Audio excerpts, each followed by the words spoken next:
Hello दोस्तों, आज मैं आपको एक कहानी सुनाने जा रही हूँ। आपने अक्सर लोगों से सुना होगा कि हमें विधि के विधान को नहीं बदल सकते। वैसे ही कहानी है।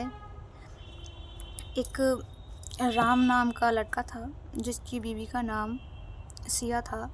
वो दोनों पति पत्नी हमेशा खुशी से जीवन अपना व्यतीत कर रहे थे। पति मवेशी था, अपने मवेशियों को चराने के लिए जंगल ले जाया करता था। इसी दौरान उसकी पत्नी उसके लिए भोजन एक पोटली में बांध देती थी जिससे वो रास्ते में खा सकता था। एक दिन राम आया और बोला अपनी पत्नी से कि सुनो, अब मैं मवेशियों को जंगल चराने ले जा रहा हूँ। पत्नी ने बोला, इतना सुबह जा रहे हो और नाश्ता तो कर लो। तो उसने बोला कि नाश्ता मेरा तुम एक पोटली में बांध दो। तो उसने कहा कि ठीक है, मैंने पोटली में आपका नाश्ता बांध दिया है। तो उसने बोला कि सुनो सिया, क्या तुमने जो कल माखन निकाल कर रखा था ताज़ा ताज़ा मिट्टी के बर्तन में, क्या वो तुम मुझे दे सकती हो? तो उसकी पत्नी ने बोला, क्यों नहीं दे सकती हो, पर आप मुझे बताएंगे कि आप इसका क्या करेंगे? तो उन्होंने बोला, उसके पति ने बोला कि मैं जब जंगल के रास्ते से वापस आ रहा होता हूँ तो जंगल के एक बड़े से बरगद के पेड़ के नीचे श्री कृष्ण की मूर्ति रखी हुई है, जहाँ कोई नहीं आता है, ना ही उनको कुछ खिलाता है, ना ही उनकी पूजा करता है। तो मैंने सोचा हमारे पास तो कुछ है नहीं उनको देने के लिए, तो क्यों ना मैं उनको तुम्हारे हाथों से निकाला हुआ ये मक्खन खिलाऊं, क्योंकि हमारे पास कुछ और देने को है नहीं और श्री कृष्ण को तो मक्खन बहुत पसंद है, बहुत प्रिय है, तो इसलिए तुम क्या मुझे वो मक्खन दे सकती हो? तो उसकी पत्नी ने, सिया ने, वो मक्खन दिया उसको और राम वो मक्खन लेकर जंगल की ओर अपने मवेशियों के साथ चल दिया। रास्ते में वो जब उस विशाल बरगद के वृक्ष के नीचे पहुंचा तो वहाँ श्री कृष्ण की मूर्ति के सामने उसने वो जो उसकी पत्नी ने मक्खन दिया था वो रख दिया और बोला, हे प्रभु, मैं अपने जीवन में हर परिस्थिति से खुश हूँ और जैसा आपने मुझे जीवन दिया मैं हर परिस्थितियों में उनमें संतुष्ट हूँ। कृपया करके आप मेरे जीवन पर, मेरे ऊपर अपना आशीर्वाद बनाए रखें और मेरे मवेशियों को इस जंगल में हर खतरे से जो आप बचाते हैं उसके लिए आपका बहुत बहुत धन्यवाद। और वो वहाँ से उस मक्खन को रखकर चला गया।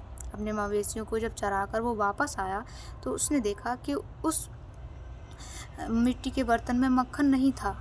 तो वो बहुत खुश हुआ। उसने बोला, हे श्री कृष्ण, आपने मेरा मक्खन खाया, आपने मेरा मक्खन खाया, मैं आप बहुत प्रसन्न हूँ, आपको मेरा मक्खन पसंद आया, आपने मक्खन खाया, तो मैं आपके लिए ऐसा ही मक्खन रोज़ लेकर आऊँगा, आपको इतना प्रिय है। आप के लिए मैं अपनी पत्नी से निकलवाया ताज़ा ताज़ा मक्खन रोज़ाना लेकर आया करूँगा। यह सुनकर श्री कृष्ण आवाज़ आती है मूर्ति से कि हे राम, मैं तुम्हारी इस भक्ति भाव से बहुत प्रसन्न हूँ और मुझे माखन तो बहुत प्रिय है, इसलिए मैंने तुम्हारा ये माखन खा लिया।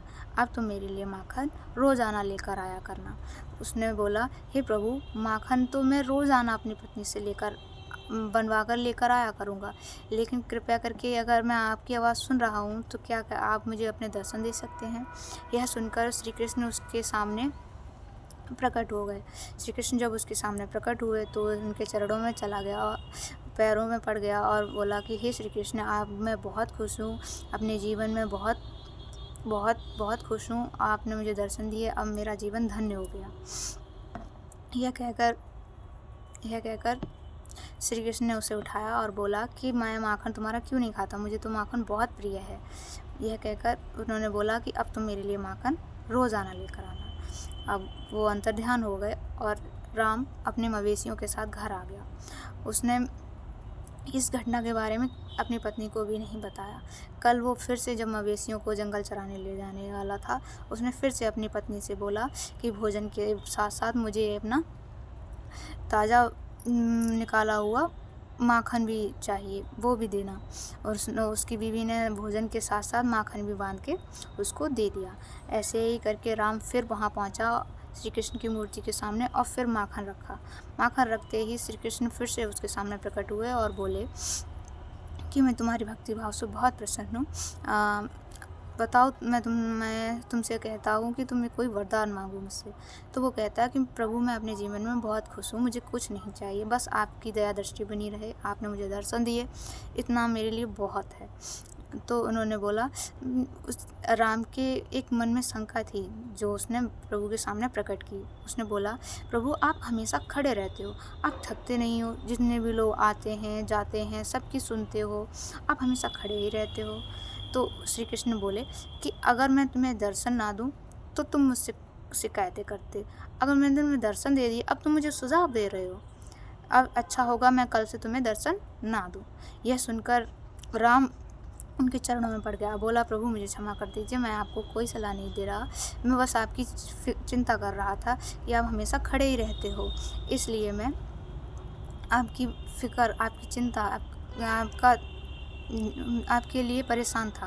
तो उन्होंने बोला कि यह बात तुम्हें तब पता चलेगी जब तुम मेरी बात को ध्यान से सुनोगे। उसने बोला कि हाँ प्रभु, बताइए क्या करना है। उन्होंने बोला कि तुम इस विशाल वृक्ष के पीछे जाओ और जो भी इस मेरे सामने भक्त आते हैं उनकी बातों को सुनो, और किसी भी कीमत पे तुम बाहर निकल कर नहीं आना, जो भी हो रहा है जैसा भी हो रहा है सिर्फ तुम्हें सुनना है। उसने बोला, प्रभु अगर मैं इस वृक्ष के पीछे चला गया और आप सभी भक्तों की बातें सुनने लगा, जो भी यहाँ आएंगे उनकी बातें सुनूंगा, तो मेरे मवेशियों को कौन देखेगा। उन्होंने बोला, भगवान ने बोला, श्री कृष्ण ने बोला कि तुम उनकी चिंता बिल्कुल मत करो, वो मेरी जिम्मेदारी है, उन्हें मैं देखूँगा, तुम वृक्ष के पीछे चले जाओ।